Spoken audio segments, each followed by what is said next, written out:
Sekarang kita lanjutkan pembahasan kita pada ukuran dan takaran zakat fitrah. Ya, jadi kan zakat fitrah itu sesuai yang kita pelajari kemarin adalah berupa makanan pokok. Ya, misalnya kalau di Indonesia makanan pokoknya beras. Ya, kita mengeluarkan zakat fitrahnya berupa beras. Misalnya di di Arab makanan pokoknya berupa kurma. Ya udah, berarti yang dikeluarkan adalah zakatnya berupa kurma. Atau makanan pokoknya berupa gandum, maka yang dikeluarkan zakatnya berupa gandum, ya, mengikuti makanan pokok daerah setempat. Nah, ini harus ada ukurannya. Berapa zakat yang harus dikeluarkan? Nah, berdasarkan hadis dari Ibnu Umar, ya, bahwa Rasulullah Shallallahu Alaihi Wasallam mewajibkan zakat fitrah pada bulan Ramadan kepada semua orang Islam, orang yang merdeka atau hamba sahaya, laki-laki atau perempuan, sebanyak 1 sok kurma atau gandum. Nah, jadi ukurannya adalah 1 sok. 1 sok itu seberapa? Nah, dalam penjelasan hadis di atas, ya, zakat fitrah itu adalah berupa gandum atau kurma. Karena apa? Karena di Arab, ya, makanan pokoknya itu gandum atau kurma. Gandum itu biji-bijian. Tahu nggak gandum itu apa?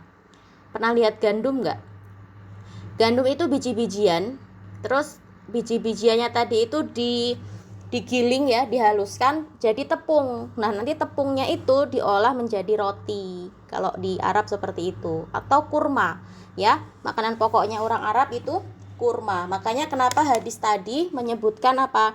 Zakat fitrah itu berupa kurma atau gandum. Karena di Arab memang makanannya itu, ya, kurma atau gandum. Nah, kalau di Indonesia bagaimana? Kalau di Jepang bagaimana? Ya, disesuaikan dengan di daerahnya itu makanan pokoknya apa. Misalnya di Indonesia mayoritas kita makannya beras, ya, kita makan nasi. Berarti zakat yang dikeluarkan adalah beras. Nah, beda lagi nanti kalau di Papua. Di Papua makanan pokoknya sagu. Ya, berarti yang dikeluarkan zakatnya adalah sagu. Gitu ya. Jadi mengikuti makanan pokok di daerah tersebut.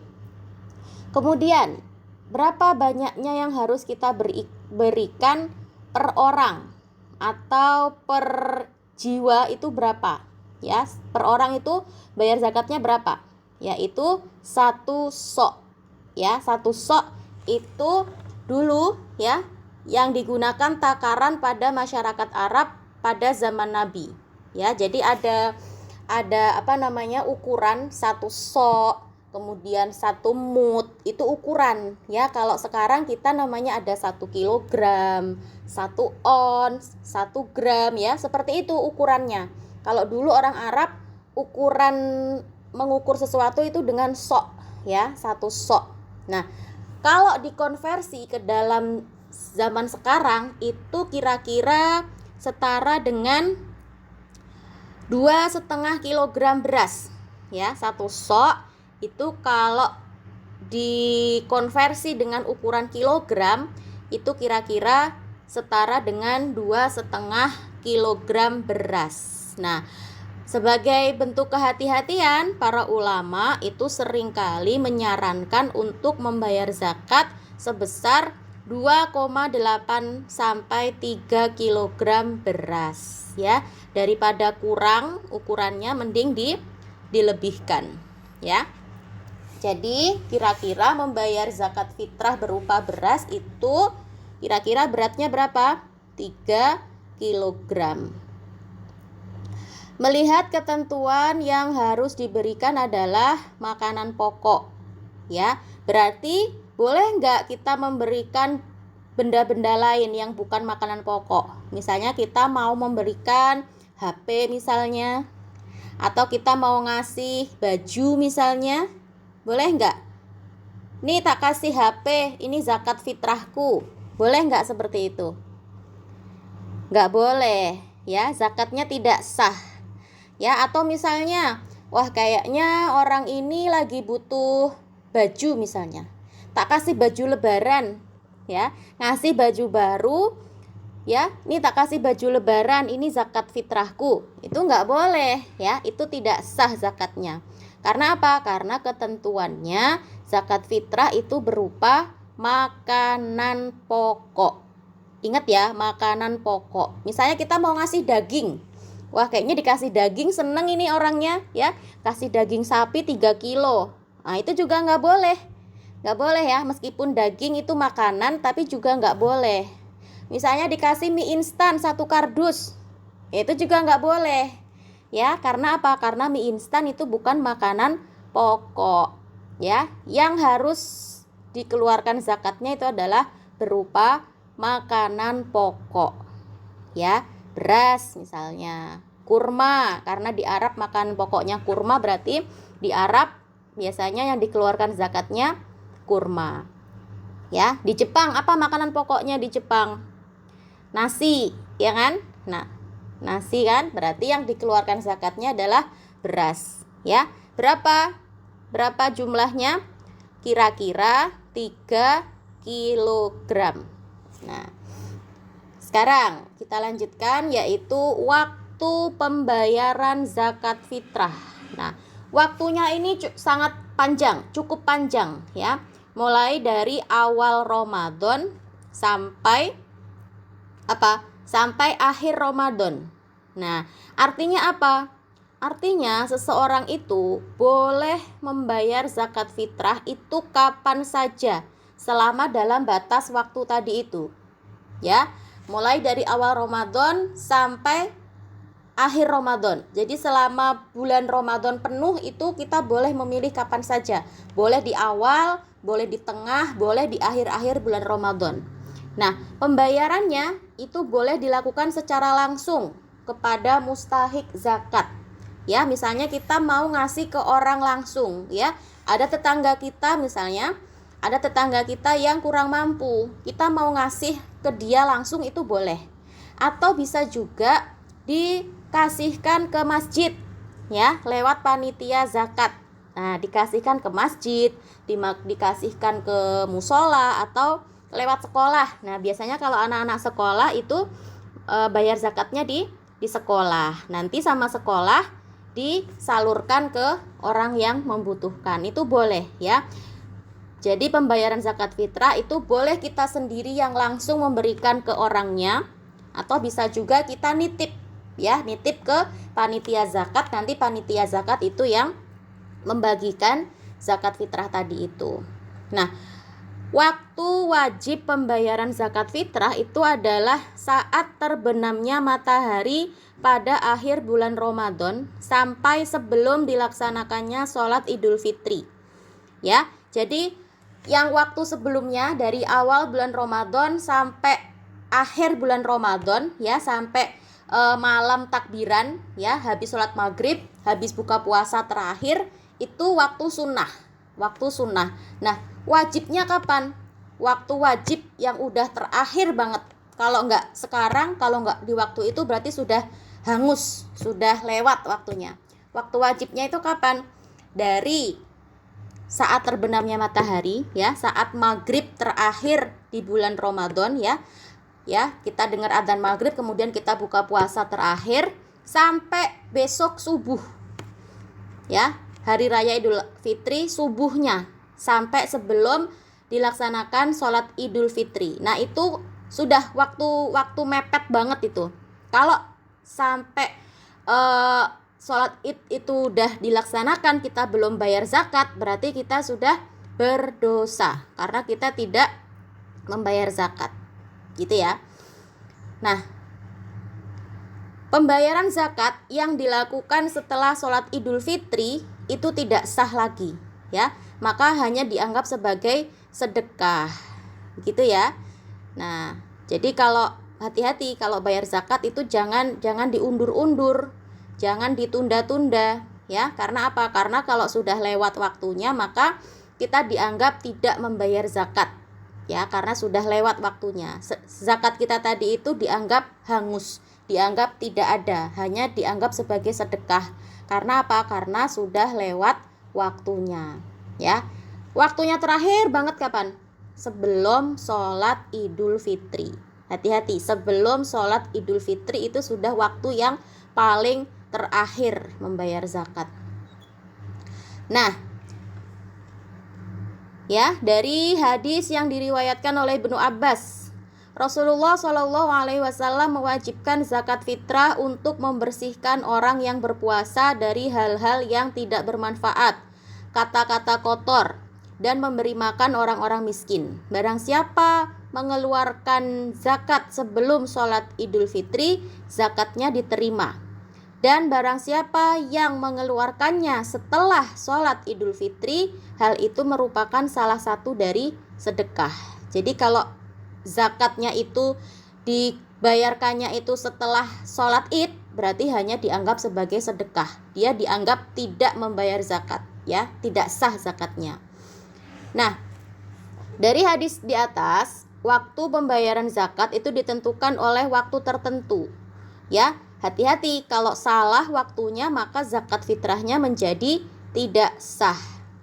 Adapun waktu membayar zakat fitrah adalah sebagai berikut. Yang pertama ada waktu wajib.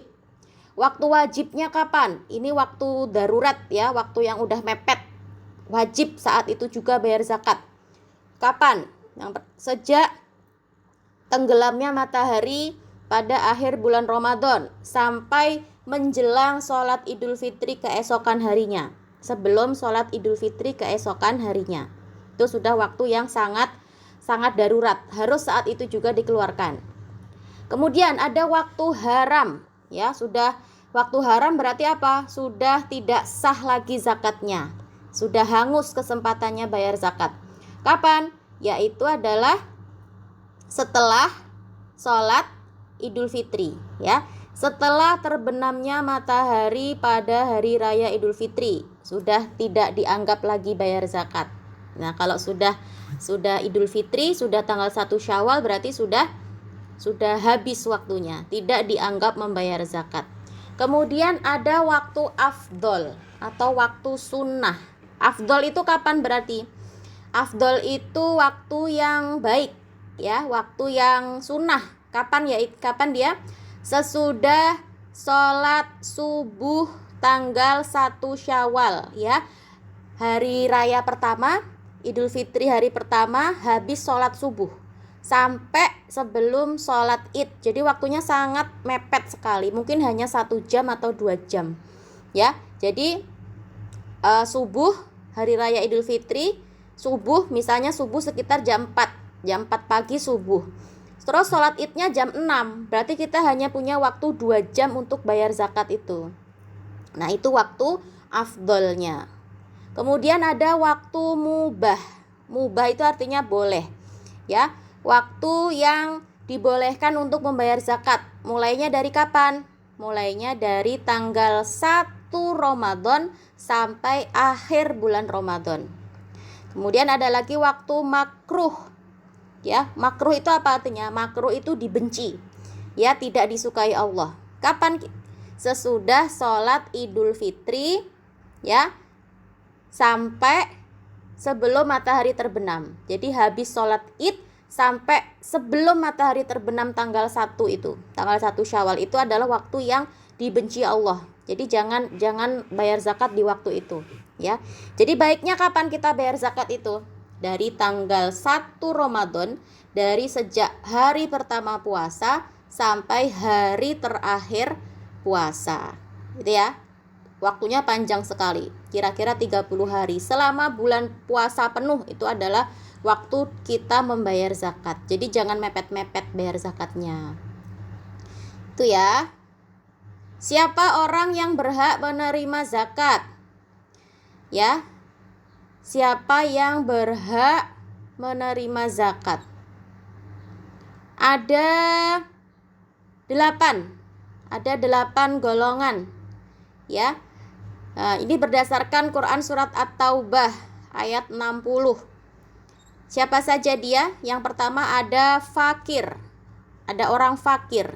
Orang fakir itu adalah orang yang sangat kekurangan, ya, tidak punya pekerjaan dan tidak bisa memenuhi kebutuhan pokoknya. Sudah nggak punya pekerjaan, nggak punya apa-apa untuk dimakan. Itu orang yang sangat miskin sekali. Namanya apa? Fakir, ya. Ingat ya, yang pertama siapa yang berhak menerima zakat? Orang fakir, orang yang sangat miskin sekali, nggak punya sesuatu untuk dimakan dan tidak punya pekerjaan.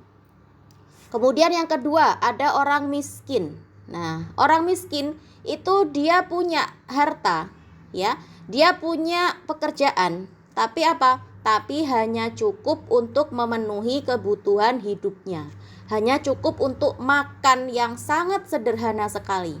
Jadi gak punya tabungan, ya, mungkin dia gak punya kendaraan, mungkin dia gak bisa jalan-jalan, mungkin dia gak bisa sekolah, ya, itu orang miskin, ya. Jadi dia punya harta, tapi hartanya itu hanya cukup untuk makan saja, itu orang miskin namanya, ya. Kemudian ada golongan yang ketiga yaitu amil. Amil itu siapa? Amil itu panitia zakat, ya, orang yang menerima zakat kemudian membagi-bagikan. Misalnya di sekolah, ya, di sekolah, kalau di Indonesia di sekolah itu ada panitia zakat fitrah. Nah, anak-anak membayar zakat fitrah ke panitia, kemudian panitia tadi membagikan kepada orang-orang yang membutuhkan. Itu namanya amil. Panitia pembagian zakat fitrah itu amil. Nah, dia juga berhak, dia juga boleh menerima zakat fitrah. Kemudian yang keempat ada mu'alaf. Mu'alaf itu siapa? Mu'alaf itu orang yang baru masuk Islam, ya. Kenapa kok orang yang baru masuk Islam itu boleh menerima zakat? Karena imannya masih lemah, ya kan? Karena dia baru saja mengenal agama Islam, dia baru masuk Islam, jadi harus dikuatkan imannya. Nah, dia boleh menerima zakat fitrah meskipun dia orang kaya, ya. Jadi jangan dianggap mu'alaf itu orang miskin, ya. Mu'alaf itu bisa jadi orang kaya. Orang kaya yang baru saja masuk Islam itu boleh dikasih zakat fitrah meskipun dia orang kaya, meskipun dia orang yang punya banyak harta. Bahkan kayaknya kalau untuk beli beras aja dia mampu, ya. Tapi karena dia baru masuk Islam, ya, sebagai orang Islam kita boleh memberi dia zakat untuk menguatkan imannya, ya. Kemudian yang kelima ada rikob. Rikob itu artinya budak, ya. Budak yang memiliki kesempatan untuk merdeka tapi tidak memiliki harta benda untuk menebusnya, ya. Jadi zaman Nabi dulu itu masih ada perbudakan, ya. Makanya kenapa rikob itu dimasukkan ke dalam golongan orang yang berhak menerima zakat. Kalau sekarang tidak ada perbudakan, ya, tidak ada budak, jadi rikob ini tidak apa, ya. Kalau sekarang mungkin nggak ada golongan rikob ini, ya, nggak ada perbudakan lagi. Kemudian yang keenam, siapa? Ghorim. Ghorim itu orang yang banyak hutang. Nah, ghorim itu adalah orang yang banyak hutang dan dia tidak bisa melunasinya, ya. Jadi dia boleh menerima zakat fitrah meskipun dia orang kaya, ya. Jadi kan banyak, ya, sekarang orang kaya tapi hutangnya banyak dan dia tidak bisa melunasinya. Nah, itu boleh kita kasih zakat fitrah. Kemudian yang ketujuh ada fisabilillah. Fisabilillah itu adalah orang-orang yang berjuang di jalan Allah, sedangkan dalam perjuangannya itu dia tidak mendapatkan gaji. Misalnya siapa? Misalnya imam masjid, muadzin, ya, orang yang tukang azan di masjid, orang yang tukang azan di musola, kan dia nggak digaji, ya. Imam di musola, imam di masjid. Nah, itu adalah orang-orang yang berjuang di jalan Allah dan tidak mendapatkan gaji. Makanya boleh menerima zakat fitrah, ya.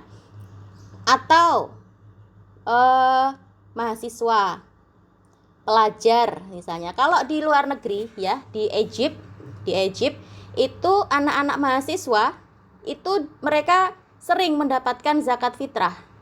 Karena apa? Karena mereka dianggap sebagai fisabilillah ya. Mereka adalah orang-orang yang berjuang di jalan Allah, ya kan? Belajar itu kan berarti berjuang di jalan Allah dan tidak digaji, ya kan? Mereka tidak digaji kan, kalau mahasiswa itu kan nggak digaji, dan mereka sedang berjuang di jalan Allah dengan cara belajar. Makanya kalau di luar negeri, di negara-negara Arab khususnya ya, itu mahasiswa Indonesia itu sering mendapatkan zakat karena mereka dianggap sebagai fisabilillah. Kemudian golongan yang ke-8 yaitu Ibnu Sabil. Ibnu Sabil adalah orang yang kehabisan bekal dalam perjalanan sehingga sangat membutuhkan bantuan. Misalnya ada orang musafir ya, sedang melakukan perjalanan dan dia kehabisan bekal, nggak bisa makan ya, kehabisan uang, kehabisan bekal. Nah, itu boleh dikasih zakat fitrah gitu ya. Nah, itu tadi golongan orang-orang yang boleh menerima zakat ya. Yang pertama ada fakir, orang yang sangat miskin sekali. Ada fakir ya, kemudian ada miskin. Terus apa lagi? Amil itu panitia zakat. Kemudian ada mu'alaf itu orang yang baru masuk Islam. Kemudian ada rikob itu artinya budak. Ada ghorim artinya orang yang banyak hutang. Kemudian fisabilillah itu orang-orang yang berjuang di jalan Allah. Dan yang ke-8 ada Ibnu Sabil, orang yang kehabisan bekal di perjalanan. Nah, 8 golongan ini yang boleh menerima zakat. Orang yang berhak menerima zakat disebut dengan mustahik ya. Mustahik, ada 8 golongan ini. Baik, cukup sampai di sini dulu pertemuan kita. Insya Allah besok kita lanjutkan lagi ya.